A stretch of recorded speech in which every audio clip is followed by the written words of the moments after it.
Hi, this is Mark Verkler speaking. And in this particular session, we're going to share three testimonies of how people receive the baptism of the Holy Spirit. There's so much confusion about what it is and what it involves and how it happens. I decided to ask 20 people to just give me their stories as to how they received the baptism of the Holy Spirit and the gift of speaking in tongues. And I figured we can learn a lot and maybe build some understanding by just hearing people's stories. Obviously, the Bible's a storybook, and we learn an awful lot from the stories in the Bible. So, this first story is by Mary, and here's what she shares. After I learned about the opportunity to speak in tongues, I did. However, it sounded like such gibberish, I felt that I was making it up, so I quit. So after that, I prayed for a long time to receive this gift, and then I started again, and guess what? The tongues sounded the same as before. So now I just go with it, and I even have received the interpretation of tongues at some times. So my reflections on that, on her story, on Mary's story, is she believed that this was available to her. She desired it. These are all prerequisites, I believe, to getting it. She yielded her tongue, which is also a prerequisite. And however, doubt stepped in and stole it from her. And those who come to God must come in faith. And she came in faith for a few seconds, and then she moved back into doubt and she lost the gift. And then she chose to step back into faith, and now the more gifts are flowing in her life. This is so typical of so many of us. This second testimony I'm going to share today is by Anna. She said, the first evening of the conference, my husband and I had met Don and Kay. I heard that they led groups in their home, and that's what piqued my interest. Saturday morning, we arrived early, and when Don and Kay walked in, I inquired about their meetings and how they did that. And from that moment on, Don gave us a prophetic word from the Lord, and we were connected. We had lunch together, and then from 4:30 to 11:30, we were with them. And at 10:30, Don asked, "Are you filled with the Holy Spirit?" And we said, "Well, yes." And so we added, "With the gift of speaking in tongues?" And immediately we said, "No." Oh, goodness, no. That moment opened up questions, and I began to shake. I told them that for many years I had felt something in my stomach rise up and flow to my head whenever I prayed, but it came on if I bowed my head. And Don asked me if it made me feel like it just wanted to come out, and I said, yes. I feel like my brain is going to explode.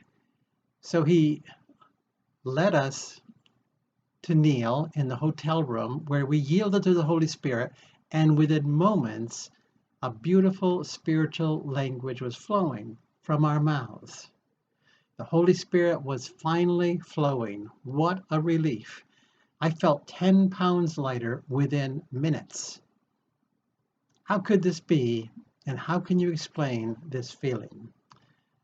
My sweet Jesus brought this illustration to my mind, the illustration of the potter and the clay.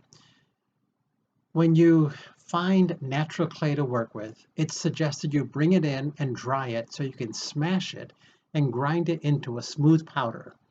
At this point, you pour a little water at a time and you mix it into it. And then you can make ribbons of clay through your fingers when you squeeze it, and then it's ready to be formed. So before receiving this gift of speaking in tongues, I felt like a clay pot that had been formed but set aside and dried, and I was thirsty. I was not a good vessel. I could not hold what was being poured into me. The occasional moisture was nice, but it was not where I knew I could be. And when we met Don and Kay, they took us to the potter's house. My opinions are that my analytical self and my weariness were crushed and refined to powder. Yielding to the Holy Spirit, I felt Him adding water and mixing together my spirit with His, and he threw me into the wheel, and I began spinning. And I am refreshed, I'm redeemed, I am whole, I have been made into a beautiful vessel. However, already the demons are fighting, and this is where the fire comes in. Just enough fire, just enough heat will bake me, and I will mature the longer I'm in the fire, the kiln. I want to be completed in His time. I thank God for being patient with me. His mercy endures forever. I am His creation, and I am proud of it. So then I emailed back a question, and I said, I'm assuming that if someone had explained how to speak in tongues years earlier, you would have been doing it much sooner. And the answer back from Anna is, had someone taught me earlier, there's no doubt that I would have been doing it way back, at least 10 years ago. And I guess that's one of the cries of my heart, is that we become clear in our teaching on how to receive the baptism so people don't have to wait 10 years to begin to speak in tongues. So then I gave Anna another suggestion. I said in the early church, everyone went through deliverance from demons before being water baptized.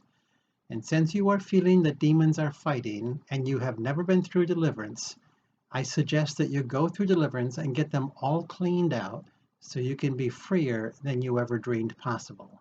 And I am sure that Don and Kay can pray deliverance with you, or you can check around your area for a church which does inner healing and deliverance.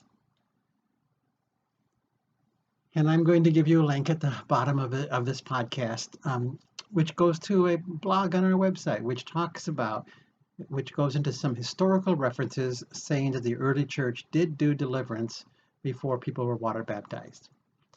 So my reflections on Anna's testimony.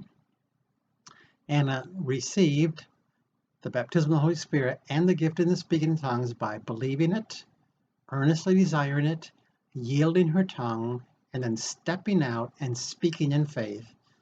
And instruction was the missing piece that was necessary for her to receive and walk in the gift of speaking in tongues. All right, we're going to do one more testimony here in this blog. This one's from Diana. She said, I was so hungry for more of God, so I started going to a tent revival where they were praying for people to receive the manifestation of speaking in tongues.